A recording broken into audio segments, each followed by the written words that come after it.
Yes, hello. This is Triple M Footy's Midweek Rub exclusive to the Listener app. It's the first day of spring. It's a beautiful day in Melbourne. And alongside me in Melbourne, I'm joined, as always, Daisy, Thomas and Duck. Good afternoon, boys. G'day, Joey. G'day, Duck. Yeah, good to be here. What a beautiful day. Like you said, look at you. You've been walking for about 4 hours. I've been out and about, not 4 hours. You're only allowed out for an hour.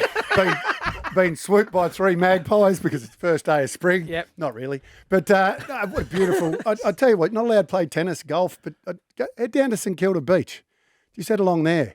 Beautiful. It is absolutely... People are out drinking coffees and swimming and sitting on the beach and getting a little bit of a tan. It's not going well. Hey, well, not joining us today in Melbourne because we know he's in hotel quarantine in Perth, but he's joined us on the line. Good morning to you over there, Damo. How is it going in hotel quarantine? Hey, Joey, Days and Duck. Yeah, it's I'm 6 days into it, and I've been that busy that I haven't had time to think about it. And it's actually a privilege to be here, and very glad now too that it's official that the grand final and the reason that we did head over last week is now going to be on that day in September 25. Unless you get one case. By the way, that 6 days has gone slow. Gee, I hope the rest goes slower. Why's that, Duck? Oh, just because I'm jealous. What have you been doing over there? In a week or so. What do you do in lockdown? 14 days of journalism and Toby Greene stuff, or have you found some fun? Yeah, no, it is boring, Days, and I'm a pretty boring bloke at the best of times, as you have come to know over the journey. I'm probably even more boring than normal in this past 6 days, but I've got 3 power boards with 6 sockets in each of them, and they're full. So there's a lot of electronical work here with lights and whatnot. But again, I'm getting a bit boring even telling you that bit right now. Do you pump out some articles? Do you just write for the sake of it? Are you watching Netflix? What are you doing? It sounds like you're just charging stuff. Hooked up to Netflix yet? No. I'm running 2 laptops, Dark. I'm running 2 radio boxes. I've got another podcast set up. I've got lights. I've got everything, but. We're all systems go, but look, it is. I can tell you now, it is boring. You wouldn't know what you duck. I don't think you'd survive 6 minutes, alone 6 days in this setup. Well, lucky you love working, Damo, so that's keeping you occupied. Where Duck would watch a lot of Netflix. I'll tell you what, if he wants to take up, I don't know, the next week, just jump on YouTube and watch some highlights. Of you? That'll take a week. Hey, we will get to back to Damo later because you do have plenty of footy news as always, and we'll touch on that in the next break. But Daisy, you always like to start off the show just to lighten the mood a little bit, get us up and about. Not that we need it today because we're all in pretty good spirits today with the weather, but go ahead and do your hero of the week.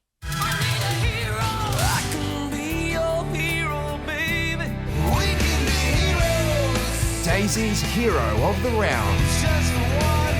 Yes, finals footy, and how good was it? Just the first week of footy in general, but especially the do-or-die final on Sunday, Bombers and the Dogs. And Cody Weightman, the young star, blonde hair, loves taking hangers, kicking goals, kicked the 4 goals, was fantastic. He was unbelievable and instrumental in that win for the Dogs.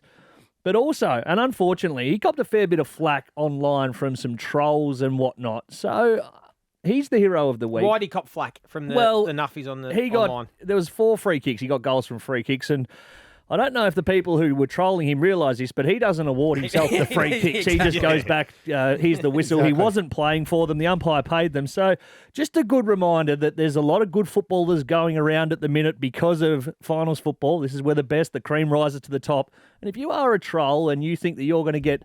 Your life's going to become better by reaching out online to someone and texting them, DMing them, or making a comment about them. Just realise that your sheer life's not going to get any better by that.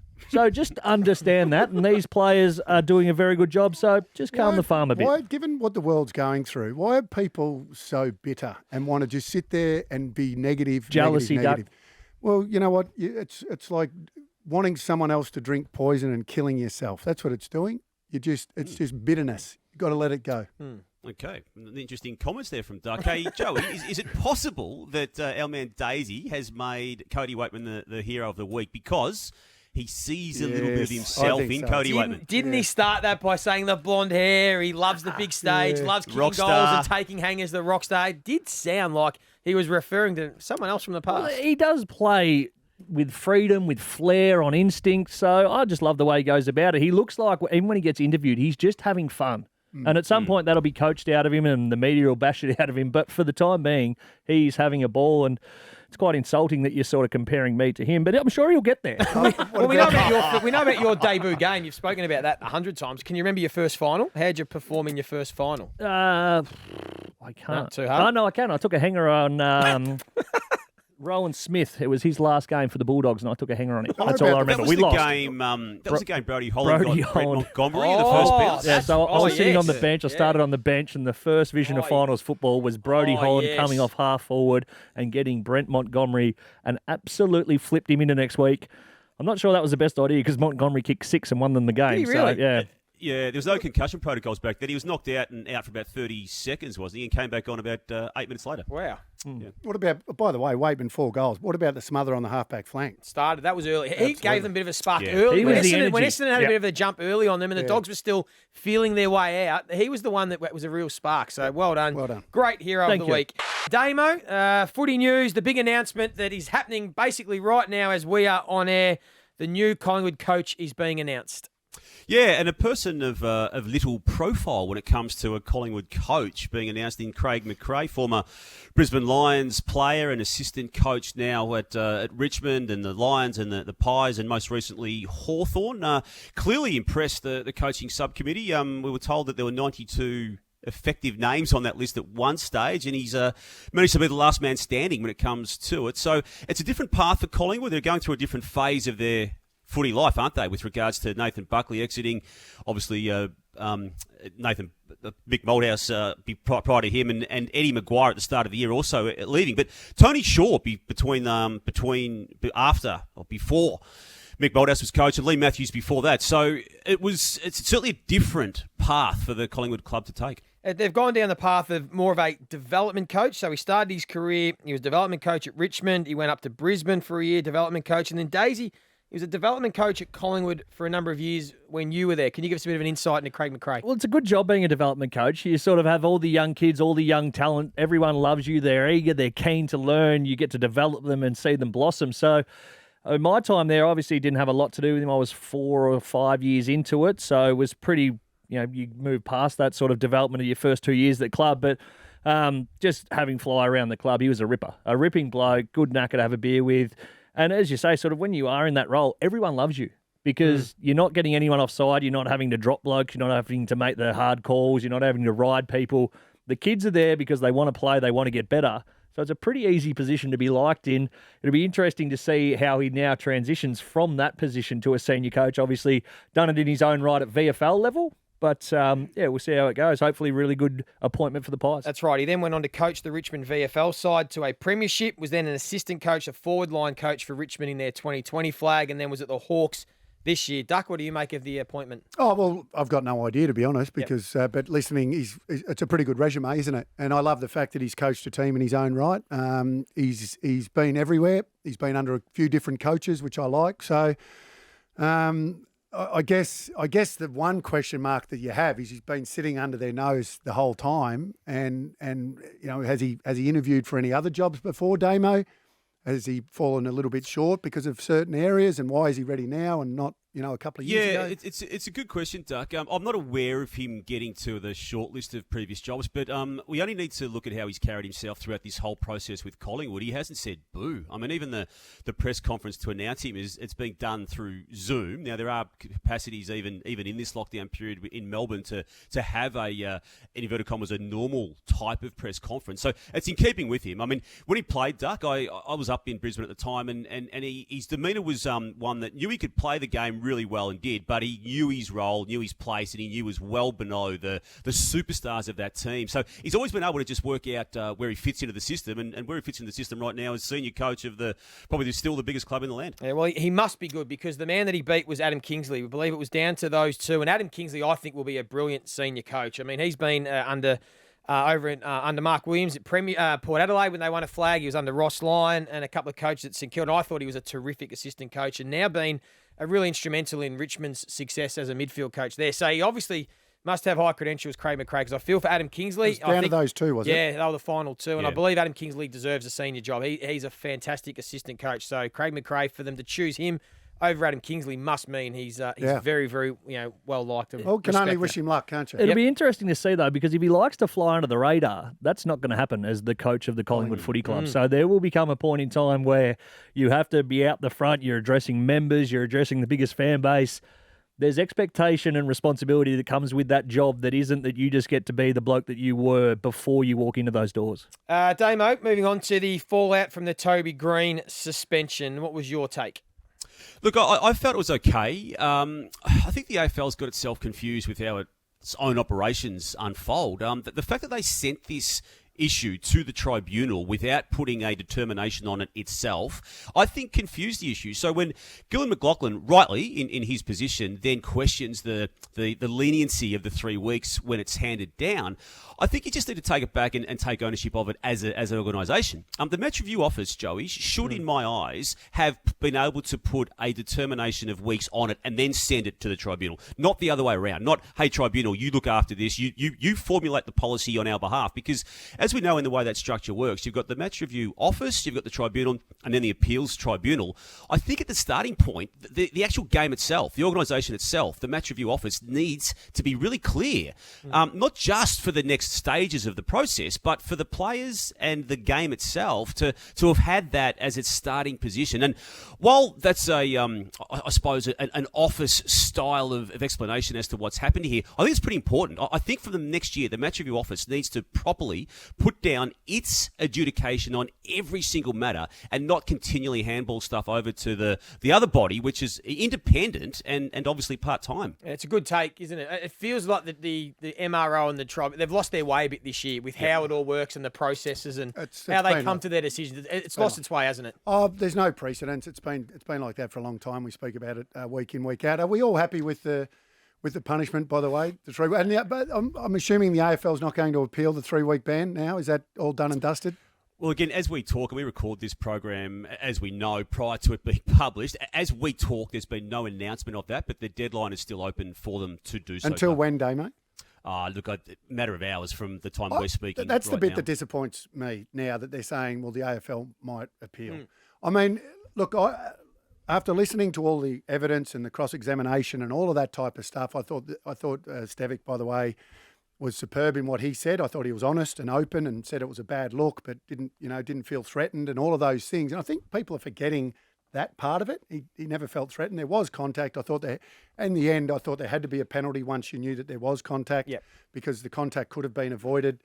I think the 3 weeks, by the way, and I've heard people say it already, in finals, they've got to be, it's a heavier weight. So it really is more like 6 weeks, especially if they get through this week and he misses a prelim and potentially a grand final. So I think all in all, I think it's ended up landing in a fairly fair spot for me. I think that there's no doubt that if you touch an umpire, you should be rubbed out. But I think that's regardless if you do it in the manner that Lachie Neale did it or you did Toby Greene. Because the evidence and the facts say that Toby Greene's incident is no worse than Lachie Neale's. Correct. He touched an umpire, but as Stevic said, it didn't feel the contact was disrespectful, aggressive or demonstrative. So they were the criteria he was up against. So that's the facts and the evidence given by the bloke who's on the ground in the heat of the moment.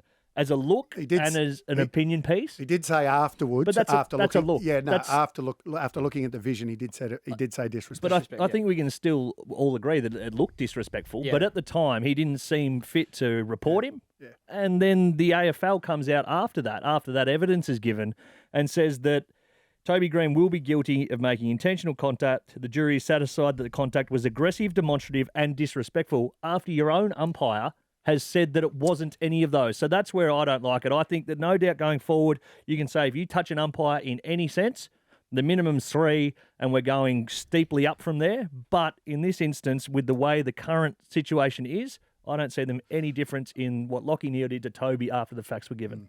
Yeah, look, I can see your points, Days. I don't agree with all of them, but I reckon they're valid points in this overall argument. But I look at Matt Stevic's performance, or not performance, wrong word, appearance at that tribunal yesterday as almost adhering to the player's code. Like when the person who's hit in an incident often goes up and says, I didn't feel much. Why? Why is it a player's code? Why isn't he just being honest with how he felt in that time? How do you know how he felt? That's my take on it, Joey. Right. What I'm saying is I feel, though, the AFL is still right, over and above all of the evidence presented by him, to still have its own position on it. That is, that the look was not that they want to Then tolerate. why have criteria? Why not just go off looks of things? Because at the minute, that's what they haven't gone through the evidence and the facts. They've gone off what the look and the opinion of everyone is. Because that is partially my point, Days, to finally fix up the match review office and actually say and stand for what it is that you are prepared to stand for when it comes to such incidents. Don't send it to the tribunal without a weak allotment on it and ask the tribunal to deal with it. Actually send it to the tribunal saying, this is 6 weeks and it's up to Toby to work backwards from that, if indeed that's what they deem it to be. Don't send it to the tribunal if you're going to appeal it again after. May happen. So, Daisy, are you trying to say you think that from now on, any sort of contact with an umpire, even if it's just you're putting an arm on a shoulder as you're trying to make way or move, but you think any contact now should be a suspension? You need to remove any grey area. If they back into you or you run into them, not intentional contact, I should say. So Lachie Neale intentionally touched the umpire to notify him of his nose bleeding. You can't do that. Don't touch the. If you run into him accidentally in the field of play, that's going to happen. But isn't this, Damo, going back to 2018? I was having a look at it. The reason why we didn't want to automatically suspend everyone, because there were some instances where Dustin Martin and Stephen May were having conversations with umpires and we're basically showing them, what was happening. Don't do that. But it was in a respectful manner where the umpire could handle it. And they said, well, we don't want players missing weeks because they're having a conversation with an umpire, they're demonstrating something, there might have been contact. The whole reason that we didn't suspend them automatically was to allow some human, interaction where these things can happen without it being disrespectful. And now, as soon as there is contact again, it was inappropriate and completely unreasonable from Toby. Now we want to say any touch of an umpire, we're going to suspend blokes. I'm not sure that's the right answer. I think there needs to be a bit of a scale and a bit of a grey area. I'm happy with that being the case, Joey. Yeah. Again, I'm coming at it from a different perspective. I'm coming at it from the look perspective, the media side of the game, having not played it like you guys. But you've got to start somewhere. And the confusion has been created by the wiggle room on this particular issue, as is the case with so many of other AFL rules, including the holding the ball one. But going back to 2018, I read articles. The umpires are actually the ones that went and said, we don't necessarily want players getting suspended for touching us. If it's done in a manner that's respectful and the umpires were the ones that said they're okay with it. The Toby Greene one we're keeping separate. We know that was different. But there are some instances where if there is a touching of an umpire, if it's not in any, they shouldn't be suspended. But we agree, you absolutely have to make sure you look after Matt the umpires. Stevic, though, said it wasn't disrespectful. So, therefore, he's adjudicating that as a respectful conversation on the field. So, to that point, Toby should have got off if you're going to give that sort of grey area. We can go on about this all day. It's been done and dusted now, and it's a big blow for Toby Greene and for the Giants, more importantly. It makes it very difficult to win, although they are playing the Cats, Damo, and gee, what is the fallout I don't think any of us can see it happening, but if Geelong lose this week, do you think there is a fallout? Just on the other topic, Joey, again, I don't know how this is going to work with our show, but I'm just being told now that the AFL will be appealing that particular case. Yeah, so again, that's not confirmed, and we're talking on the run here, but that's come from someone who would, I think, know the situation. So this is just after 12 o'clock Why on the did it Wednesday. take this long? Why that? This happened, that's 24 hours. It's disappointing that they're appealing. They've got the right to do it, though. Yeah, they did it with the Kernos a couple of years ago. They did it with Basher Hooley, and they had to do it with the Basher Hooley thing, that hit that he made back in 2017 when they increased it from 2 eventually to 4. So they put systems in place and then just overruled them. And Toby is now, he's going to be the man who they changed the rule because of the looks and that. Not the evidence again, not what was given, not what actually happened, because of the look and the aesthetics of it that you can't touch an umpire. And once again, if you go off the evidence of the umpire, then I think what he's been given is fair. Yep. Geelong, yeah. Concerns? As we know. Yeah, there are. Yeah. As we know, since 2011, their last premiership win, they've played in 20 finals for just the 6 wins. They continually get themselves to top 4, and they continually find themselves having to play in the second week in a semi-final. So there's worries, aren't there? And you guys have been all over the fact that Tom Stewart's absence late in the home and away season was of a nature that could be season shaping, and right now that's exactly the way it appears. The first showing of that was a 42-point lead against Melbourne, which got whittled away, and they lost in round 23, and then obviously last week's bad loss to Port Adelaide in a qualifying final. Capable of beating anyone still, the Cats, don't worry about that. 3 goals up at half-time in last year's granny. The one thing that stands out and is really, really obvious is when they get heat put on them, their game style, clearly.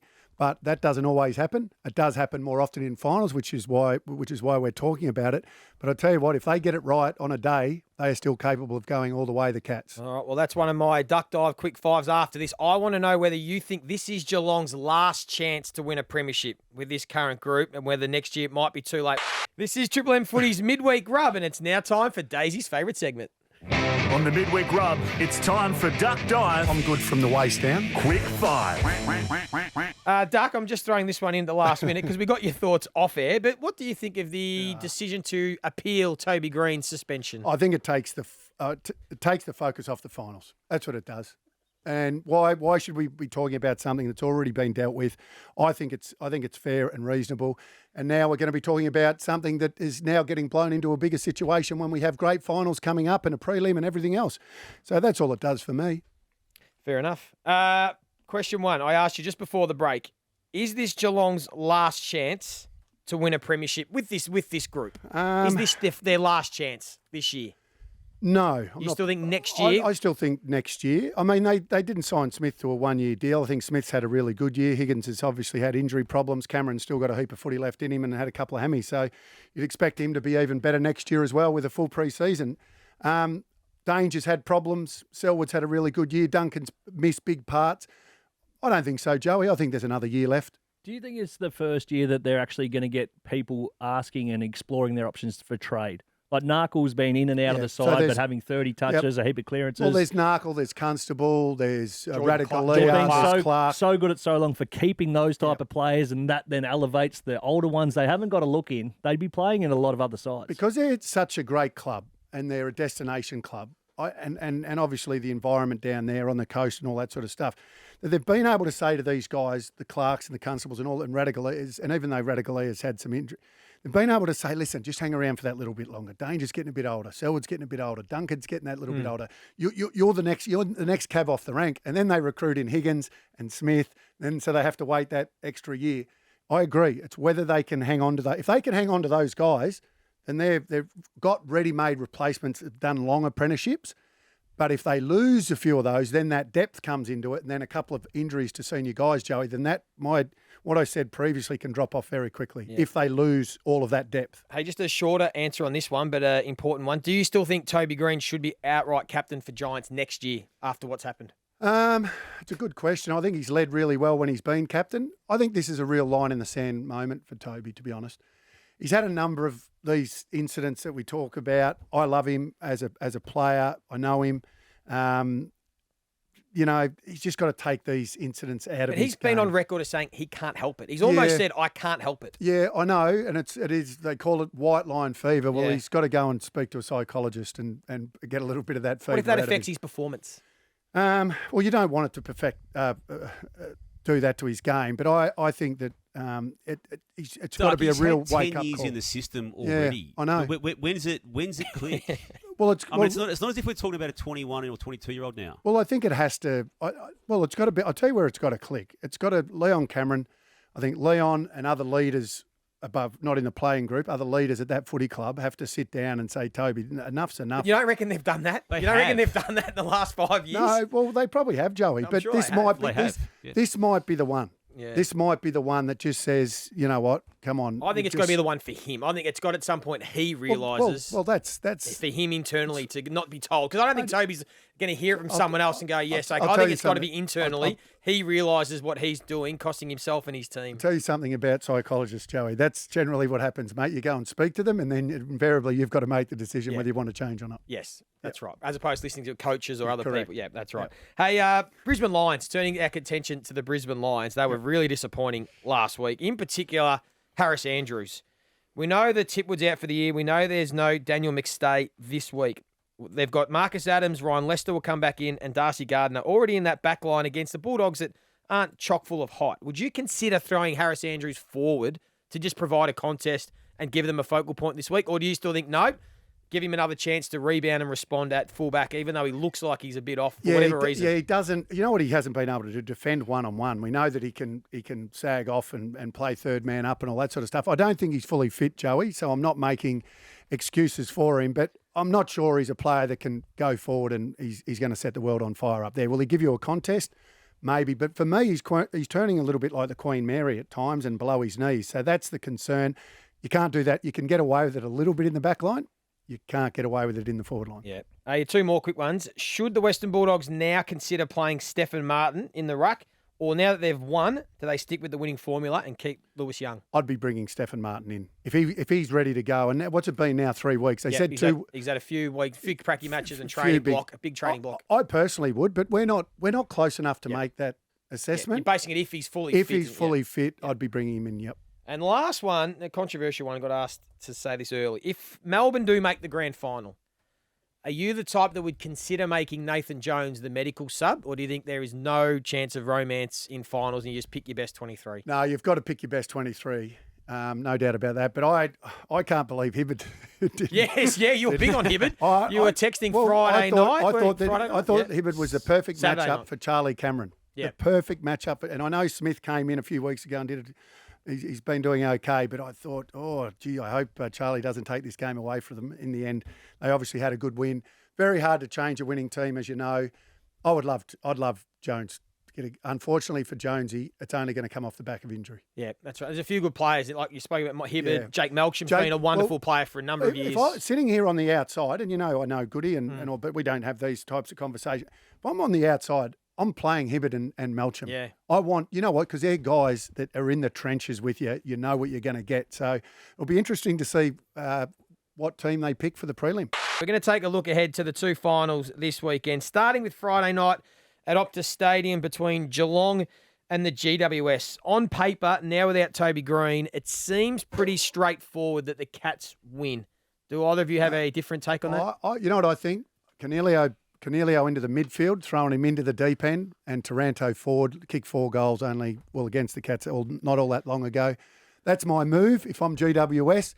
But I think the Cats will bounce back because that's what they do. Well, very good you said about Taranto, because I'm not allowed to talk about what I'm going to talk about on my show on AFL 360 because Daisy's all over it. He realised, Duck, that I use some of the same content here that I do. He tries it on us, Duck. And I'm going to do some stuff on Timmy Taranto, and I think like he's done the back end of the year, he's going to have to play the Toby Greene role and probably kick 4 again if they are any chance of winning. I'll tell you what, and I know Cornelio didn't have a lot of the ball. I'll tell you what he looked, though. He looked like he was running on top of the ground. He looked like he had real speed. So why not? He's your captain. Throw him into the middle. Taranto forward. Joey, Leon Cameron's record is quite extraordinary. It's even been, I think, a little bit lost in this week's discussions around Toby Greene. Seasons 2016, 17, 18, 19, and now 21, he has managed to take the Giants to a win in a final. That's 5 seasons of finals winning outcomes. And obviously in 2019, he added 2 more wins as well to make it a 7-win finals total for him. He's not going to Perth thinking he's underdogs in this game. No, it's a great point. They've got belief, that group. And what I like about this group, Duck, and you've been on this, it's not the same team as 2017, 18, 19. They do not have the Rolls Royce, and they're not as flashy as they used to be. They've now got a lot of role players, a lot of really no-names. I mean, Steen and Sproul, who would have thought that you'd win an elimination final with Steen at one end, Sproul the other, playing really good roles, and Connor Iden and all these blokes. So it is credit to the coaching staff, absolutely. And you know who else could have been your hero of the week? Who's that? Jesse Hogan. Yes. What Awesome. a comeback. Everyone critical. Oh, why would you go and get him? He's had some problems. We know that. He's worked through them. Tell you what, how brilliant was he? 6 contested marks. And what impressed me most, the one off the halfback flank from the dump kick, ran forward, and he ended up being the one that marked it in the inside forward 50. I know he hit the post twice, but he was kicking him well. Oh, we were yeah, talking was. about his technique. The week before, he was doing all over the show. He was actually hitting him flush. Yeah, well done, just Jesse missed the cup. Hogan. Yeah, I think this is where it all comes to a screaming halt for the Giants. Yep. I just go back to that really good win they had against the Cats. The Cats were coming there. They should have had a shot on goal or kicked a goal with about 5 minutes to go, put them back within 3 points. The Giants good enough to hang on. Against Sydney, you mean? No, this is going back 3 weeks against the Cats when they beat them down there at Kardinia Park. Taranto kicked 4 in And that. then the next game against Richmond, they were fantastic, but Richmond, we know their form was sliding heavily at that stage of the season. The Swans in that last quarter, they had the last 8 scoring shots. They could have put the Giants away. They didn't. I know the Giants have won, but I think the Cats will respond and do a fair demolition job. Yeah, we all agree. Geelong, Damo, you're Geelong. I don't think it's going to be a demolition. I think it's going to be hard arm fought. wrestle. Yep. Yeah, going with Geelong, Joey, but I don't see it the way Daisy does in terms of being a 40 one-sided plus game. points. Really? Interesting. All right. The Oracle has spoken. Although, He throws about 1,000 darts. He gets- hey, let's look at the other game because that is more of a 50-50 game, we believe. Brisbane and the Bulldogs, Saturday night at the Gabba. Brisbane obviously really disappointing with their performance last week. Bulldogs found their mojo, particularly in the second half. How do you see this one playing out? Ooh, I'm going with Brisbane. Yeah, I think the Bulldogs obviously bounced back. They were pretty good. They were solid. Wet conditions. I'm assuming it's not going to be wet. Damo, what's the forecast? Do you know this far out? Well, that's the Gabba game. Gabba. So Yeah, and yours is as good as mine. yeah. Look, I think I'm going to go with Brisbane, and given that it's at home as well. I think this one's going to be a cracker. I give the Bulldogs a fair hope in this one. I think last week, though, the weather, that's what got them in that game. They were forced to roll the sleeves up, what they hadn't done in the month prior. Libba was fantastic. The Bonk was unbelievable. McRae was fantastic in there. They were forced to play hard and tough and realise what their strength is. I reckon that will give them great confidence, and I reckon the Brisbane Lions will be doubting themselves for how poorly they were against the D. So I think this will be an upset as well. I think the Western Bulldogs. Daisy Thomas is the Oracle. No, he's not. Stop playing that. He's been the Oracle lost once it. all He year. got it. Twice. Tell you what, Once all year. Duncan onto Parrish was the move. That Parrish in that second term kept Essendon in the game. Then Duncan went on to him. Who? Oh, not Dunkley. Sorry, Sorry, not Dunkley. Dunklin. Yes. Dunkley. Dunkley. Yes. Dunkley. Yeah. So that was the move that just stopped all their drive because he was superb in that second quarter. Parrish. Yeah, absolutely. Look, I think you've got to go with the stronger form line. And you've got to remember, Brisbane got beaten by clearly the best team in the competition in Melbourne. Yes, the Western Bulldogs had a good win, but they beat Essendon, who, let's be honest, that 8th spot was up for grabs for about 7 weeks that no one really wanted to take. I think the bounce back factor is important. I think we always tend to write off too quickly the teams that get beaten first week of finals. I think at home, Brisbane will bounce back. I don't think their smalls, Zorko and Zach Bailey and Lincoln McCarthy can play much worse than they did last week. Joe Danaher didn't kick a goal. That's right. I think their forward line, they'll be better. We're predicting Brisbane I've got- Port. Yep. Brisbane Port, Melbourne Geelong prelims. Yeah, awesome week of prelims. We're going to get Yeah. through this week first. We always know there's curveballs that have come up every single week this year. There still might be another curveball to come. Thank you, Damo. In Perth, we'll let you get back to whatever you've been doing in the hotel room every day this week. Boy. Look after yourself, Damo. Duck, you get back out and go for another walk. Daisy, you keep getting fit. You're looking magnificent. Remember, don't forget you can listen to both semi-finals this weekend on Triple M and the Listener app, starting with Friday night's do-or-die clash between the Cats and the Giants from 6 p.m. with Howie Das, Brownie, Chief and Damien Barrett. This has been Triple M Footy's Midweek Rub.